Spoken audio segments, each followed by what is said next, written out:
So we're here today just to talk a little bit more about analytics and target and personalization and strategies that I think you're very engaged in and helpful to kind of guide our clients through that. And so we're excited to just get talking about your experience and what what we as R2I bring to the table, and you specifically what you're seeing in the industry.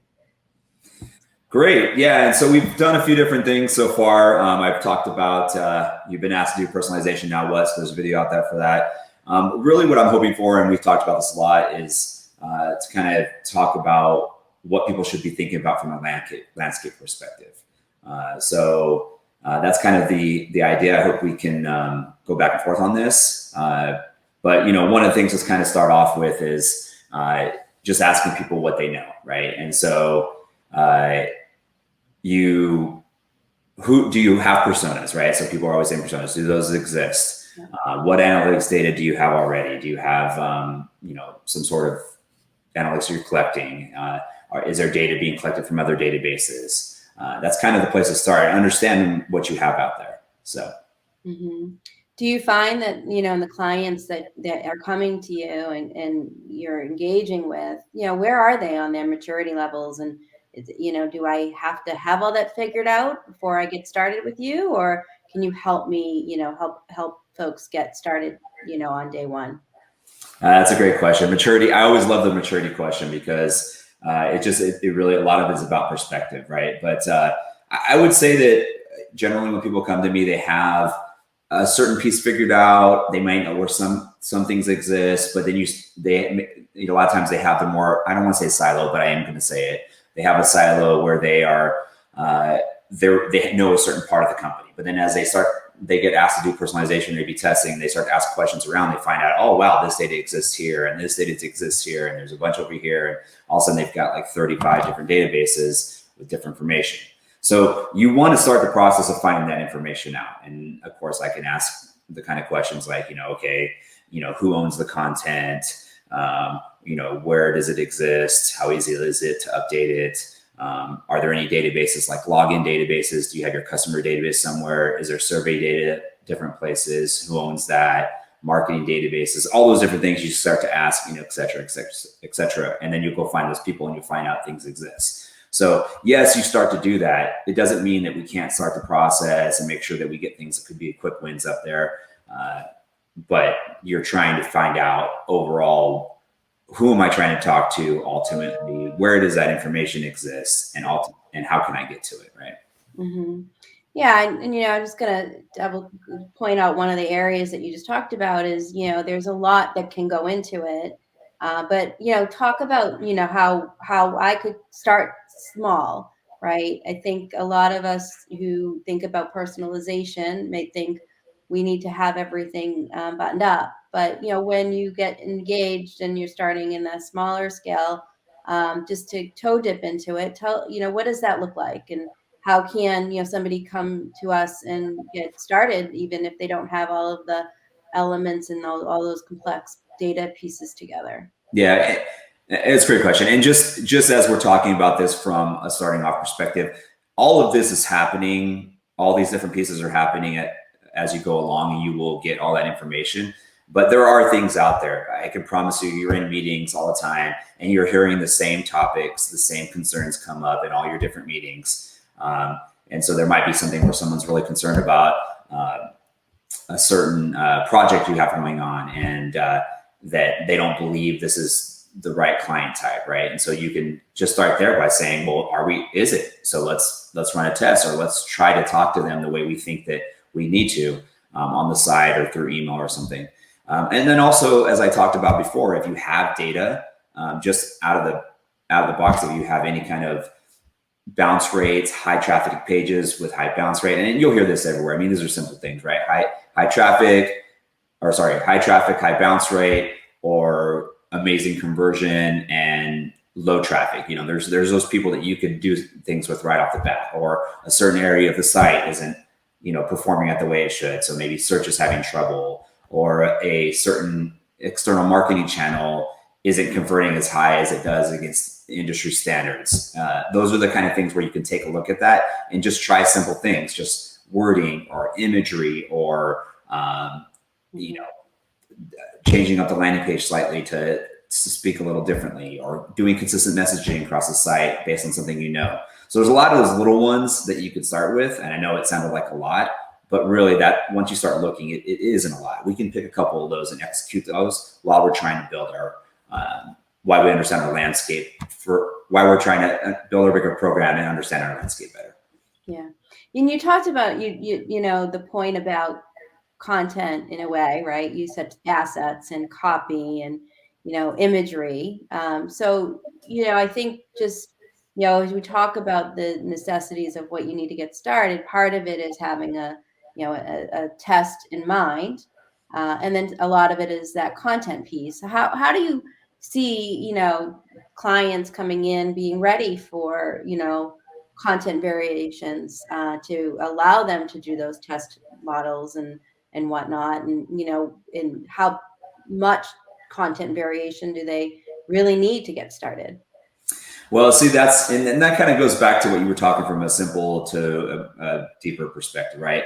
Uh, Content tends to be, I would say, most of the time when I talk to people, they don't have like a lot that consistent content upgrade, moving, bunch of new stuff coming in. Sometimes they have a bunch of it and they just don't know how to access it, right? So those are kind of two different sides.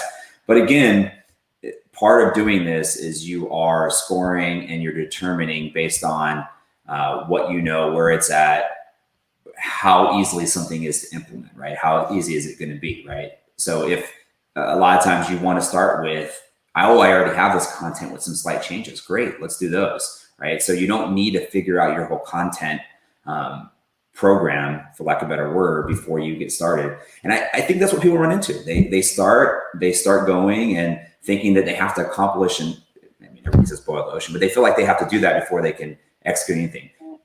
And the reality is, let's just split it up. Let's build, using the water perspective, let's build these little dams and let's focus on a little piece. Of course, we're working on the other part, but we can fix one of these little pieces first. I know. So what I'm trying to get at is there are things you can do today as you go in and find out everything else. And I think that's what the message is in the questions you're asking, I think. Mm-hmm.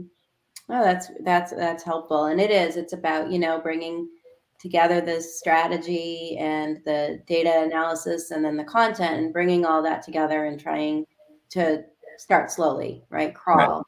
So if we, if somebody is interested in getting there and getting to get started with personalized strategies and tailoring messages, what is the timeline? What does that look like on how you get engaged, and talk about that short and kind of longer term roadmap, if you will, in a typical engagement that you've seen R2I and in your experience take on? Yeah, it's funny. I think the one thing that I hear more often than not, so other than people coming in and say, I got to get something on the site, personalization, is they've been tasked to build out a 2 to 3 year roadmap. And as soon as I hear that, I just want to pause and I want to pull them back and just say, look, the 2 to 3 year roadmap is going to be so high level. And I promise you 90% of it's going to change. Because what happens is you start off, and what I usually try to say is we can usually get in, you can probably put something up like a quick win thing and 2 to 4 weeks, get something up there pretty quick once you implement your tool. If your tool's already implemented, it won't take long.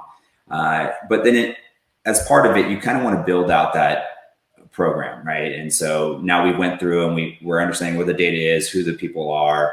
You're trying to build that program out, and you're prioritizing everything. And usually what I say is probably around that 3 month mark, you understand your landscape, you understand what's connected, you're determining what you need to integrate, what you need to put, what needs to go together, how long that's going to take.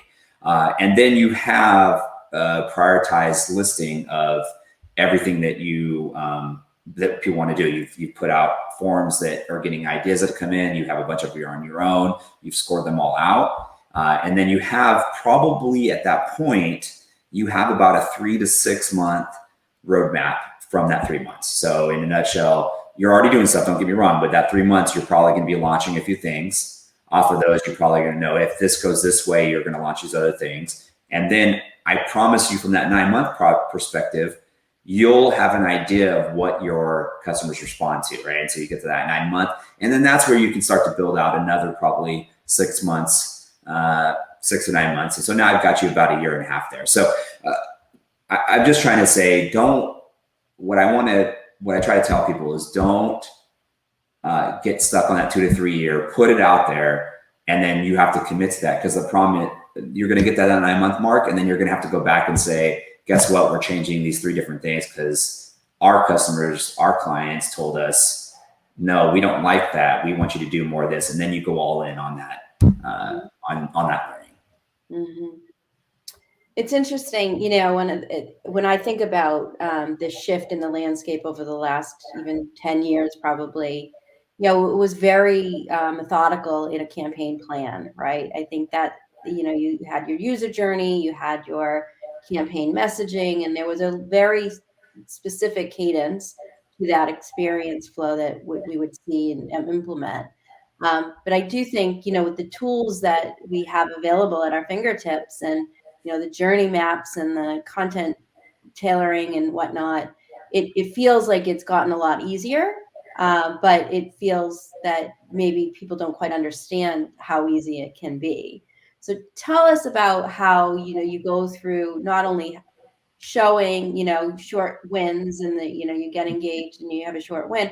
How do you bring, our customers along the road to get them comfortable, understanding, trained on the tools, and in that mindset of change around marketing tactics, and how that campaign, can progress differently than it might have, 10 years, even 5 years ago? Yeah, I think what I heard you say is what is possible, but not. So it's what is possible, but not. That's what I want to look for. We'll just say I heard you say what is possible. Let's start with that. So possible, I think, is the big part, right? So a lot of it is just education, right? So I did have a training background. That's not so much what I'm talking about. I'm just talking about being around for a while and seeing different things. So you can have a conversation. I can give an Adobe Target example, right?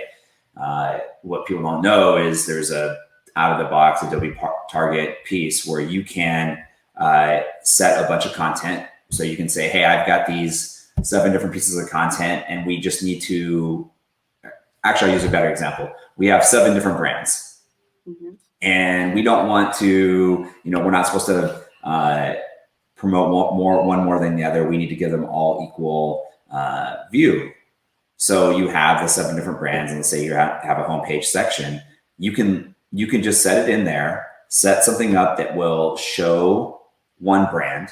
If someone's seen that brand, then it'll randomly choose another one, and it will go through all the different brands until someone's seen all of them. Not necessarily an A/B test or personalization, but it solves something that is helpful for the company, and you can still look at it from an analytics perspective. But I guess I think that's the big part. It's the education, understanding that there's things there that you can be doing, and integrating and utilizing that you just weren't aware of. And I think that's a big part of it, is what's possible. And then on top of that is how easy is it to execute on, right? And a lot of those things I'm talking about, like that one I just gave you an example on, easy, not difficult. There are more complicated, and then you also go through that and say, hey, there's this. There's a certain piece where you might have to set up a script that automates a process. So that one might take a little more work.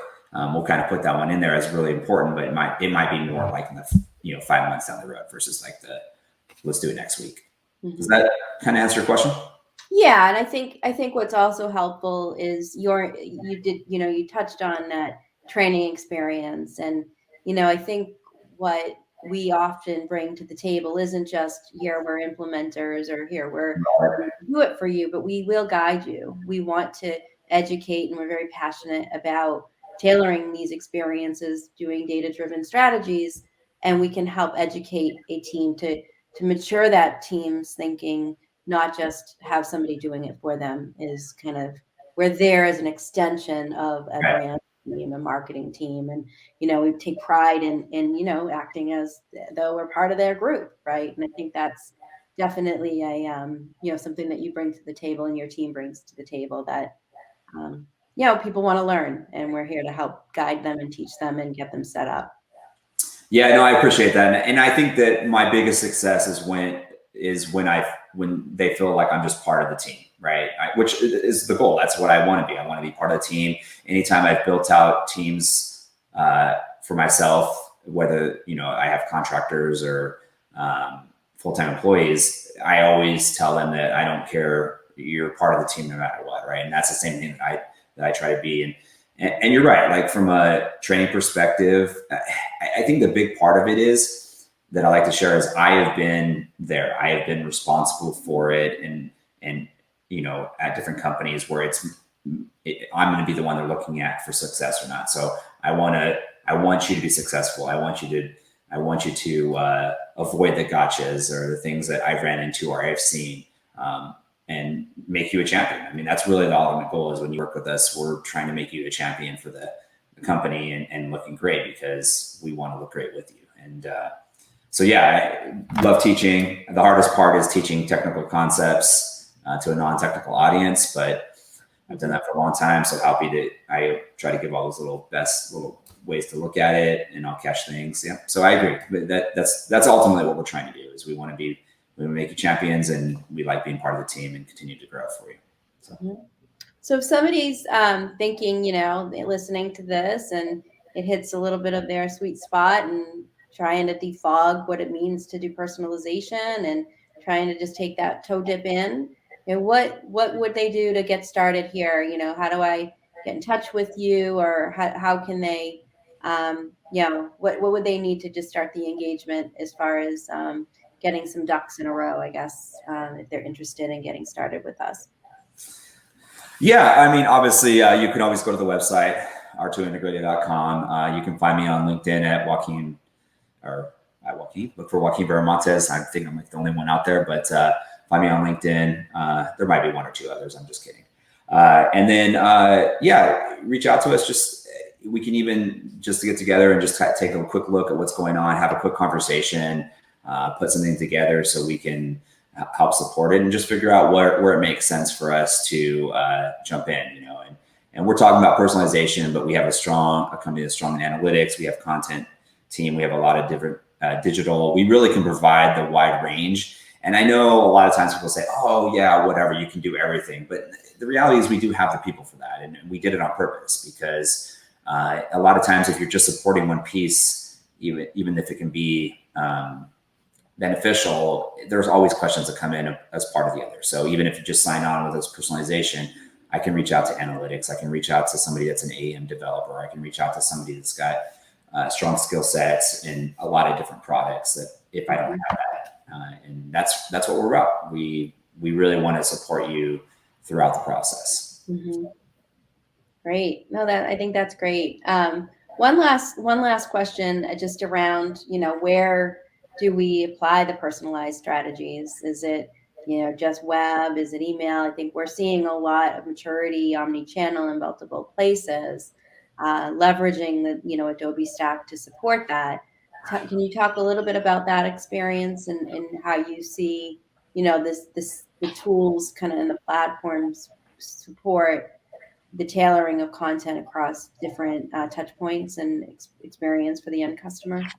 Yeah, I think it's a good point when you say that, because a lot of times we do focus on web, and I shouldn't say focus, but web is definitely a big part of it. It's about connecting all those, right? So what happens? People have a good email strategy, right? So they're talking to the people through email. They have a good social strategy. They're talking to people through social. Paid search. You got a great paid search person, natural search. Display, all those different things. There's a website strategy, but it's about connecting all those pieces, right? And I think that's, again, you do some of it really well. I'm talking to every client or any person out there. There's some things you're doing really well and some things that just need improvement. And bottom line, if I was to get to my dreamland, is I'm talking to a specific person. I am sending them an email because I know something about them. They're excited that I sent that over to them. They interact with it. They come to the site. That reason that they came in, I'm putting that message throughout the site because we have a lot of a lot of great content that they want to click on and look at all these different things. But I want to remind them why they're on the site. They go through and maybe they start a process and they don't complete it for whatever reason. I would assume that they didn't complete it because they had something else going on, not because it wasn't easy. But you know, you never know. And then we know that information now because we have all these different tools. We personalize the message to them. Now we know they didn't complete the process, so we can go back in. We can send them an email, letting them know, you know, how to complete that. If it was too difficult, they also go to a social channel. They go search on Google. They go to uh, display a different display ad. You're giving them that same message throughout, right? And then they come to the site. So good to see you again. They complete the process, and now we can then give them new messaging across all the different channels and everything. That's ultimately where you want to get. And there's just ways to hit those different pieces or hit those, you know, slowly, but I should say slowly, but as quick as you can, right? You're hitting the different pieces. So is that kind of what you were asking? Yeah, yeah, I think there's a toe dip. There's a toe dip of getting the platforms and things ready, and then they get expands beyond, right? And I think that's the power of having a solid foundation of solid methodology to kind of go along, and then it speaks truth to web interactions, email interactions, media, you know, and I think that's the ultimate. Ultimately, you take these behaviors and you marry it up with varying content, and you let the power of the tools help you orchestrate that, right? Yep. It's great. For sure. Well, thank you, everyone. As we said, feel free to reach out to either one of us. I'm Joaquin Viramontes, and this is I'm Tina Jacobs, and happy to connect with anybody as a follow-up, and thank you for your time.